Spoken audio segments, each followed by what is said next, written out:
Shalom pendengar yang dikasihi dan mengasihi Tuhan Yesus Kristus. Berjumpa lagi dengan saya Cynthia dalam waktu teduh. Marilah kita menyiapkan hati kita untuk mendengarkan firman Tuhan. Kiranya hikmat dari Allah Bapa yang memampukan kita untuk mengerti firman dan melakukannya dalam kehidupan sehari-hari kita. Renungan harian hari ini berjudul Maut Takkan Memisahkan Kita. Nats pembimbing hari ini diambil dari Yohanes 11 ayat 25. Demikian firman Tuhan. Jawab Yesus, "Akulah kebangkitan dan hidup. Barang siapa percaya kepadaku, ia akan hidup walaupun ia sudah mati." Bacaan Alkitab hari ini diambil dari Yohanes 11 ayat 14 sampai 27. Demikian firman Tuhan. Karena itu, Yesus berkata dengan terus terang, "Lazarus sudah mati, tetapi syukurlah aku tidak hadir pada waktu itu, sebab demikian lebih baik bagimu supaya kamu dapat belajar percaya. Marilah kita pergi sekarang kepadanya." Lalu Thomas yang disebut Didimus berkata kepada teman-temannya, yaitu murid-murid yang lain, "Marilah kita pergi juga untuk mati bersama-sama dengan dia." Maka ketika Yesus tiba, didapatinya Lazarus telah 4 hari berbaring di dalam kubur. Betania terletak dekat Yerusalem, kira-kira 2 mil jauhnya. Di situ banyak orang Yahudi telah datang kepada Marta dan Maria untuk menghibur mereka berhubung dengan kematian saudaranya.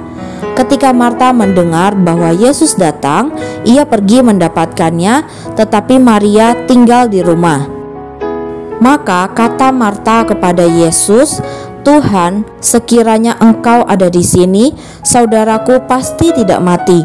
Tetapi sekarang pun aku tahu bahwa Allah akan memberikan kepadamu segala sesuatu yang engkau minta kepadanya."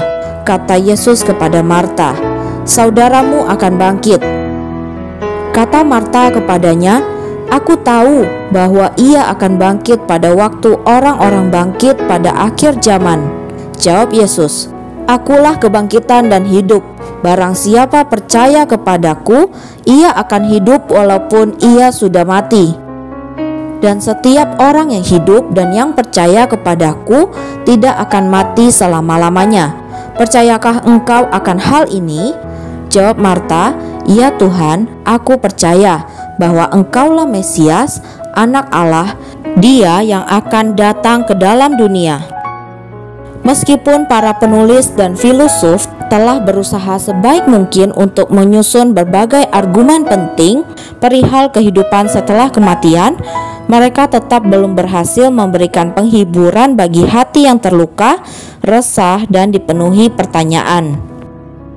Sebaliknya, Yesus selalu dapat memuaskan kita. Dia tidak menyodorkan beragam argumen filosofis. Dia tidak berusaha membuktikan bahwa kekekalan itu masuk akal. Dia benar-benar menyatakan hal itu. Dia mengatakan hal yang diketahuinya dan menjawab dengan kuasa surgawi, "Akulah kebangkitan dan hidup.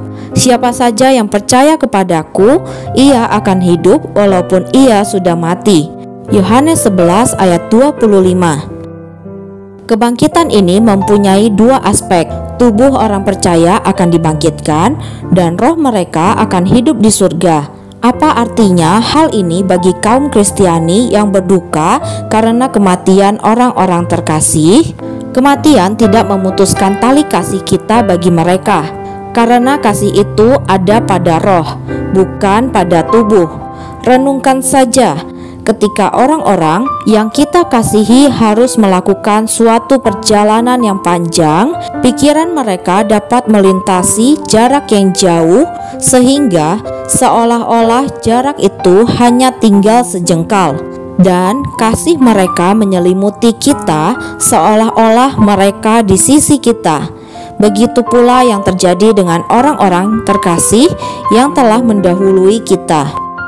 Apakah saat ini Anda sedang berduka cita karena seseorang telah dipanggil ke surga?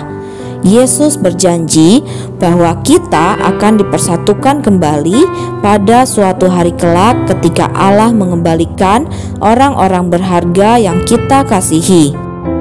Kristus telah menggantikan pintu maut dengan pintu gerbang kehidupan yang bercahaya. Demikianlah renungan harian hari ini. Sampai jumpa lagi pada kesempatan berikutnya. Tuhan Yesus memberkati kita semua.